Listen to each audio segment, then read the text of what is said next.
yun, gusto ko din naman makilala nyo kung ano yung culture na meron kami dito sa Japan.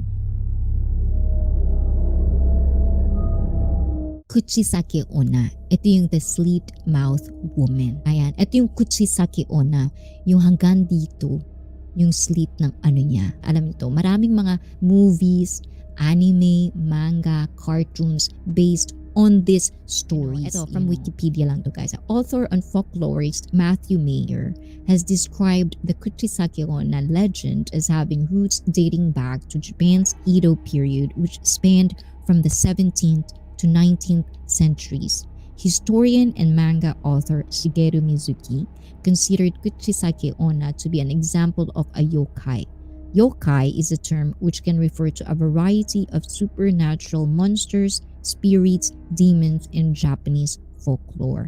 So dito sa Japan, usually parehas lang din sa Pilipinas. We have vengeful spirits which we called onryo. So ito yung mga medyo yung mga namatay na gustong mag-revenge, even after their death. And, like Kuchisake-Onna is one of those spirits and entities in the folklore. So, ang kwento nito guys, itong babaeng to, may mga iba't ibang kwento. Of course, there's multiple versions of where it comes from. So, yung isang version ng kwento comes from lalakero, ang babaeng ito. So, because she's committing adultery, her husband punished her by slicing her mouth ear to ear. So that was the story. Because of that, she would come to you in the streets. Makikita mo siya sa kalye at tatanungin ka nito if she is pretty.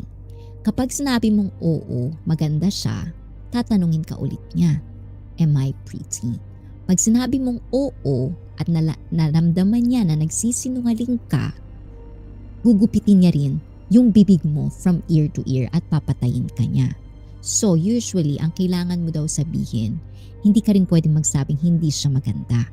So kailangan mo sabihin average lang siya. Another story is, yung isang version naman is, may nainggit daw na babae. Dahil daw sa sobrang inggit niya sa kagandahan nito, tinadtad niya.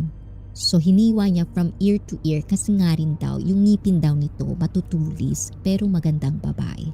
So dahil sa inggit, ganun din ang ginawa. So there are multiple versions, and as well, there are also like multiple stories from everywhere as well about this. And also there's actually like, serial killers, murderers. Dito sa Japan, usually, may mga ganito kaming entities na kumaga, ang pinagkaiba lang ng onte is yung tipong where did they come from.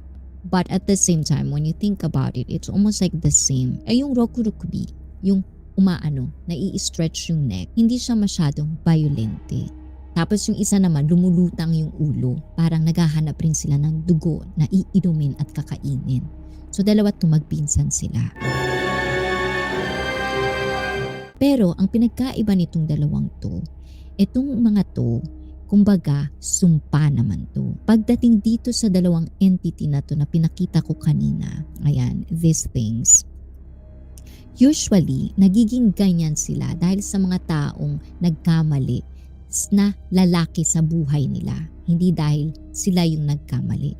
Yung isa, yung humahaba ang ulo, usually, ito yung mga babae na yung mga asawa nila or tatay nila, usually is may ginawang mali at sila yung nasumpa. Pero yung sa lumulutang yung ulo, yun naman yun, yung ganun din naman. Pero usually sila dahil mas kumbaga pinatay sila ng asawa nila or anything like that, sila naman bumabalik. Kaya naghahanap sila ng dugo, ng yung blood to suck or like to hunt is because they want to avenge their death. So ito lang yung dalawang pinagkaiba. Kaya pag nakakita kayo ng humahaba, nai-stretch yung ulo, huwag kayo masyadong magpanic. Don't be afraid because they're not violent. But if you see a woman who their heads are floating, then you should run for your lives. scary stories, it's really nice. Don't be scared, you know.